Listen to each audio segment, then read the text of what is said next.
everyone, and welcome to Live Simply with Natalie P. This is a blog that you come to once, maybe twice, maybe 3 times a week.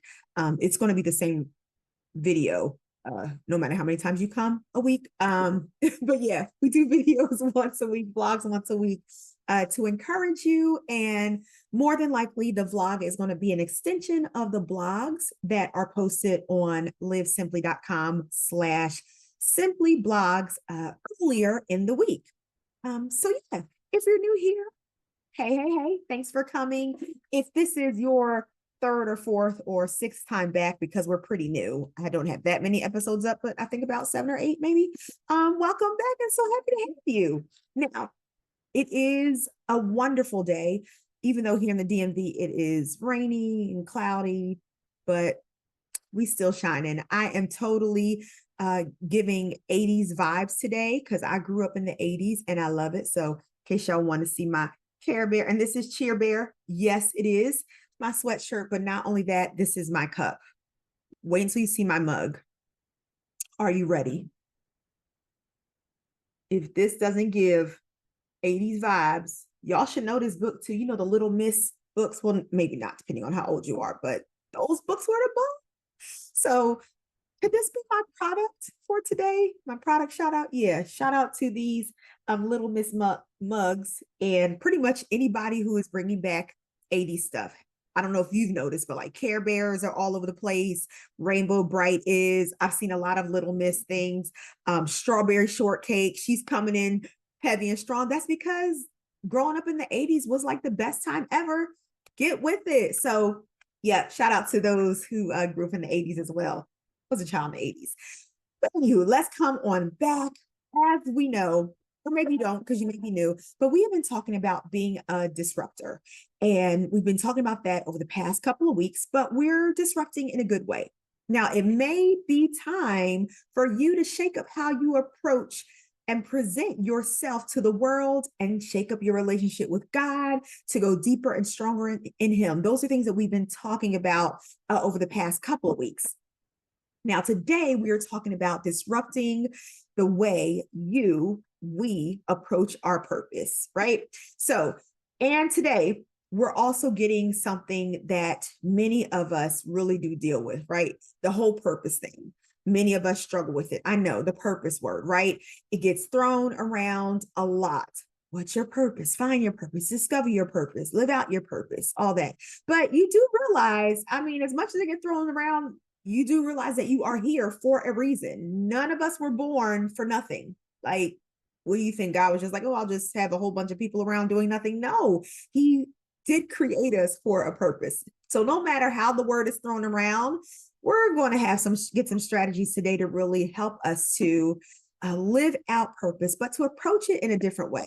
So hopefully you've read the blog that was from April 29th, because no new blog came out this week because my middle son is a whole senior and it's been all about college decisions and getting him ready for his prom, which is tomorrow. So yeah, we do live life.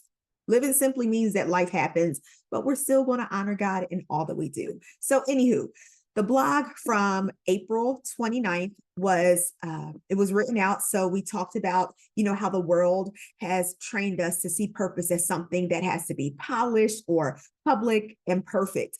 Something that has to be validated, it has to be branded. Like if you don't have your brand together, you can't be in purpose. That's a lie, right? And it has to be big. No, it doesn't. But you know, that's not God's way. Now, sometimes He will put us on a large platform, but if He doesn't, that doesn't mean we're not in purpose, right? He is not calling us to perform purpose. He's calling us to live it.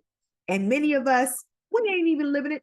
We just want the big platforms, but that is not it. We are to live our purpose. So this here vlog, as I just said, we're going to go deeper. We're going to go deeper. If you've been wrestling with purpose or feeling like, you know, you're behind in life or you have no idea what your purpose is, I get it. And we're just going to talk about some things, real talk. I'm going to give you some more strategies in addition to the reflections reflection questions that I gave you on the blog. And we're just going to do some faith-filled truth to help you and me and everybody shift. So first we're going to start, but well, first, let me take a drink of this coffee here. Because the mug is so cute. Like I can't help but drink the coffee. Now, if you're wondering about coffee, this is decaffeinated. I like Starbucks. I guess this is kind of a product review. I like Starbucks grounded coffee. I have an old school coffee maker, Mr. Coffee, Miss Coffee, whoever. Get that brew now and it brews. I don't have like, one of the impressos. I think that's what it's called, or Keurig or any of those. Not that I wouldn't, but I'm fine with Mr. Coffee.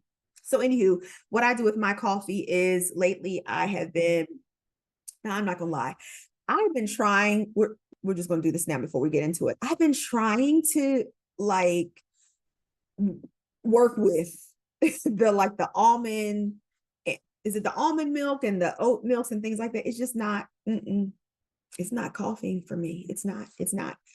I have been trying to add more protein to what I eat and drink. So this is the one thing where I'm like, I'm just going to use the regular creamer because that's what tastes good. And I don't have coffee every day. I actually see it like a treat. So Fridays is definitely a coffee day and Sundays are a coffee day. Those are my two like definite coffee days. I may do another one midweek and I usually only drink like a cup. But anywho, so I get Starbucks grounded coffee.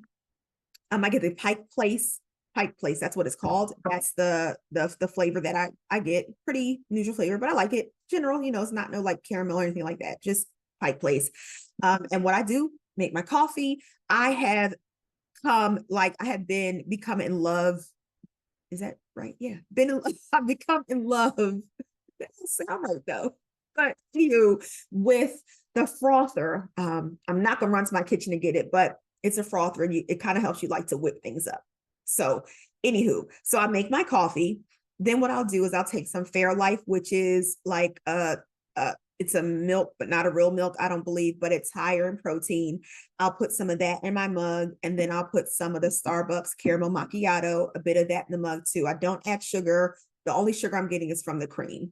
And then what I do is I take those and I use my frother and I froth it up. Maybe I'll do a reel or something.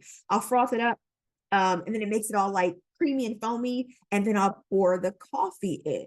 Now I have tried it where I'll just, after I froth the cream, I'll pour the coffee in and drink it. I don't really like that. So what I've been doing is I'll do another round of frothing once the coffee is in.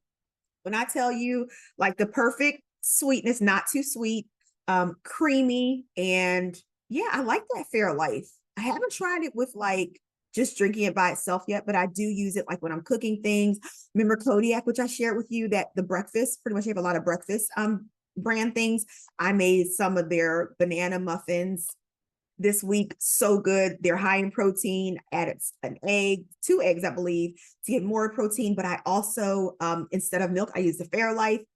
So good. So good. So yeah. Now what I've been wanting to try with coffee is to add protein. So someone, I believe her name is Morgan Peterson. I follow her on Instagram. She does these great like morning, like get ready with me type of reels. I like to watch them, but she has some great like healthy meals. But she also does a protein coffee where she'll take like a scoop of it's like vanilla protein. She'll put in her coffee, froth it up, and that gives her some more protein. I'm going to try that, but I haven't yet. But yeah, I guess that's my product shout out today. First of all, to the mug. And where did I get it from? TJ Maxx, because TJ Maxx is, they be having like fun stuff. It's just fun. I don't know if it's because I'm over 40 and that's what I see as fun now, but I go there. I just like to look at the cute stuff. I don't buy things every single time I go. Okay, I have discipline.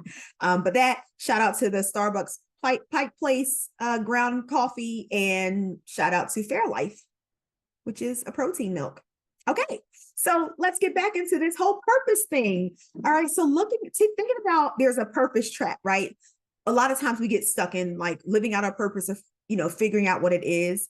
But let's just name it. The reason why purpose can feel so overwhelming because, like I said, we've been told, like growing up, we've been told that it has to be tied to a title. You have to have a title. It has to be super clear or super successful. And it has to look like something great to be valid. But that is not true, but because of these things, we may stall, we'll overthink what we should be doing, we'll compare ourselves to others. and we wait. We'll just wait. But this is where we need to disrupt our thinking and our perspective as it relates to purpose. It's time to disrupt. Your purpose does not need to wait on the platform. It's already in motion the moment you say yes to using what's in your hand, what God has placed in your hand. It's all about saying yes. Once you say yes, like he can use you if you're saying no, if you're like, I'm going to stall, I'm going to wait. This is a word for me, honey. But as soon as you say yes, then it begins to move and you have to go with the motion of purpose. So God sees purpose differently than the world. That's why we love our God, right? He sees purpose differently than the world. He doesn't need your resume. He doesn't, need you to wait until you feel ready, honey. Because listen, if we were to wait till we feel ready, none be happening. Because most people, that's what they do. But there are a few that will, like, whether they feel like it or not, they're doing it, right? But he also wants your obedience, your availability. He just wants you, like Natalie, watch her. If you would just say yes, we can do this thing. So think about it. If if you know characters of the Bible, you may have grown up, Sunday school, you may have heard about these characters. If not, that's fine too.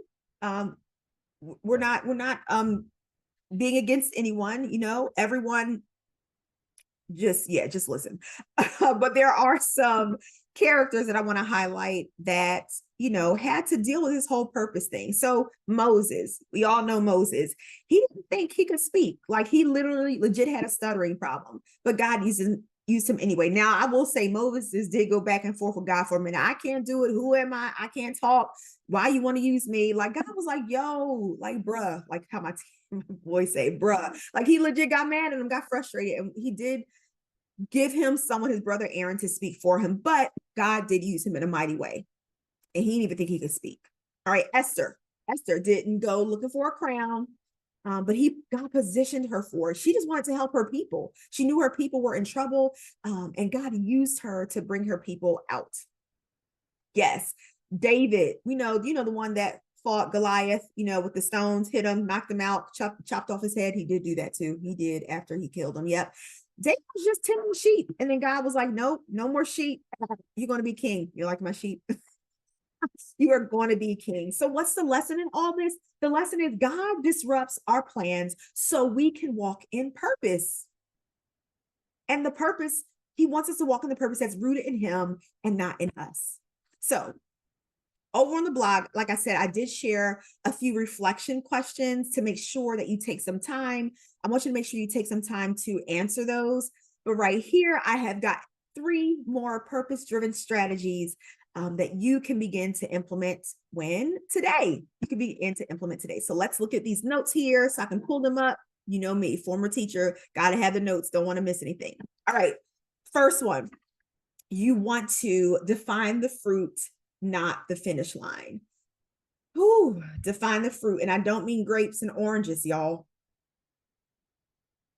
Define the fruit, not the finish line. So instead of stressing over where your purpose will take you or how it all plays out, ask God, what kind of fruit should this season of my life be producing? And he's not going to tell you apples, right?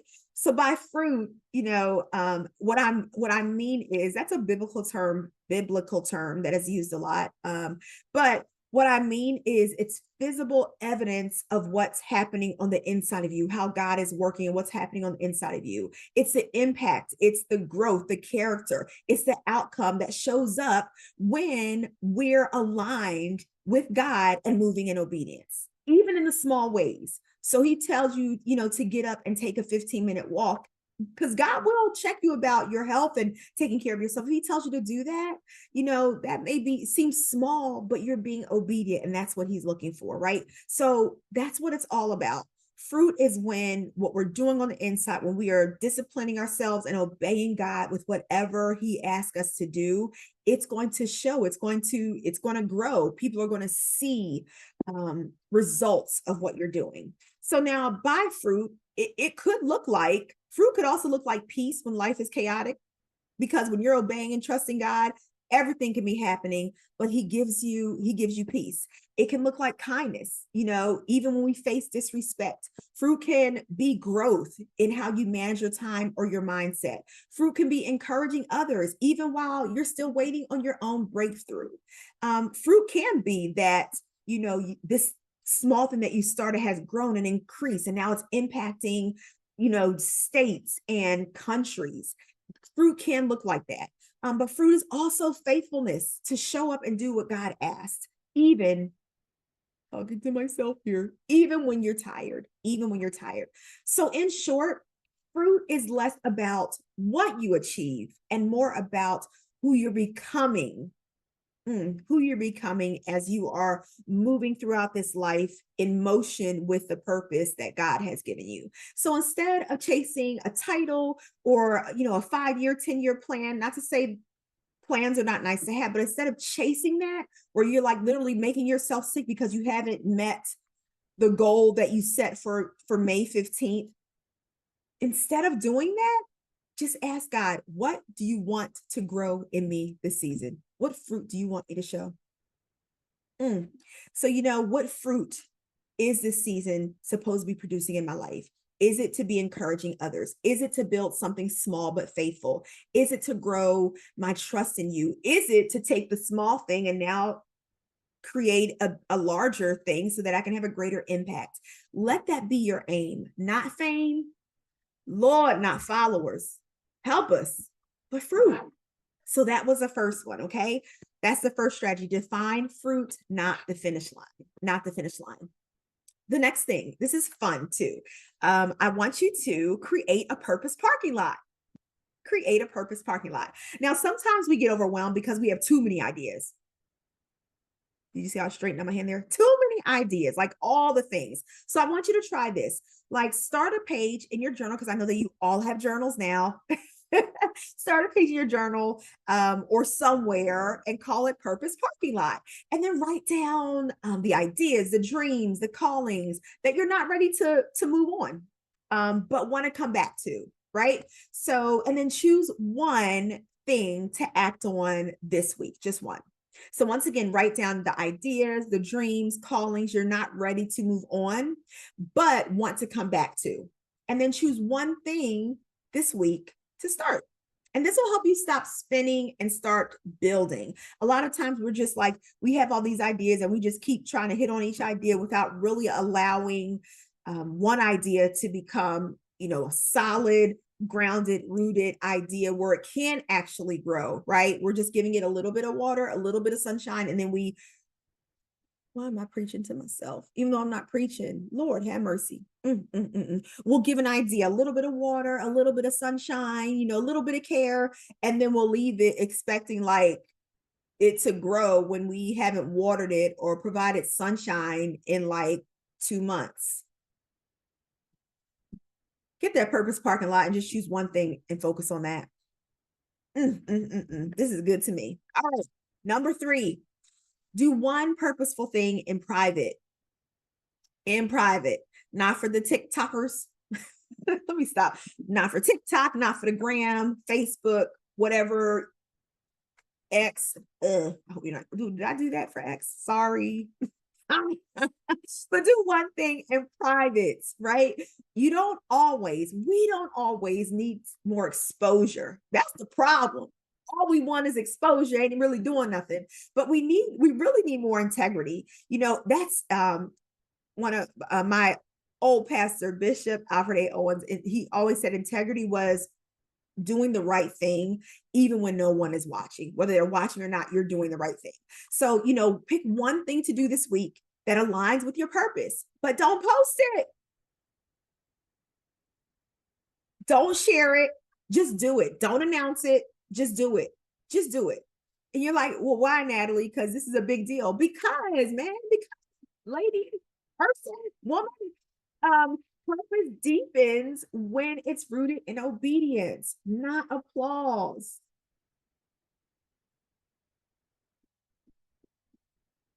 Oh, Lord, help us today. Okay. So here's some ideas. Maybe it's that you want to write an outline for your business.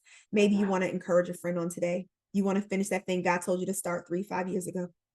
You want to give without needing credit. Do something. Do something in private.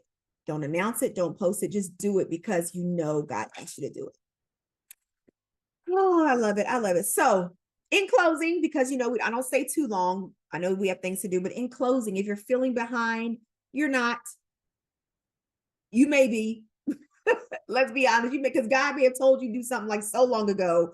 But he is the redeemer of time. He is able to take, those mistakes or what you waited to do, and he can speed things up. So if you're feeling behind, you're really not, because God is God and he can do whatever he wants to do. If you're feeling like it's too late, it's not. It's not. If you're afraid to start small, remember, every harvest begins with a seed. This here vlog is super small. I think I have I'm so excited. I have 6 subscribers, but I'm doing it. Why am I doing it? Because he told me, Natalie, get on here and do the vlog. And yes, it's difficult. Sometimes I'm like, but why? It's so small. Like it don't matter. He's like, I don't care. Like, do what I said.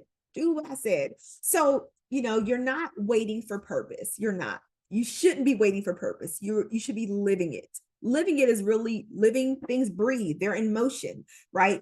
And when you are doing things, when you are in action, when you're in motion, that's when you're living, right? And that's what your purpose should be. So every act of obedience, even if it's quiet, it's building something eternal, right? It's building something for God. So let God disrupt your old thinking when it comes to purpose. Let him shift your fears. Let him remind you that what he placed in you still does matter. So good. It was good to me. Hey, it was good to me. It was good to me. So I definitely want to hear from you. Think about what's one thing you're doing this week to walk in your purpose, no matter what it looks like. Drop it in the comments so that, I can cheer you on. And if you haven't already, make sure to go back to the blog that was posted on April 29th, which is, it provides some more info or some more information and advice and tips as it relates to purpose, disrupting your purpose, but it's also full of reminders to break free and from the pressure and to move forward in freedom. And there's those reflection questions on there that I want you to answer as well. So I will definitely see you next time. And as I speak to myself, I'm speaking to you. Keep showing up, keep saying yes, and remember, God doesn't waste obedience, ever. All right, y'all. Have a great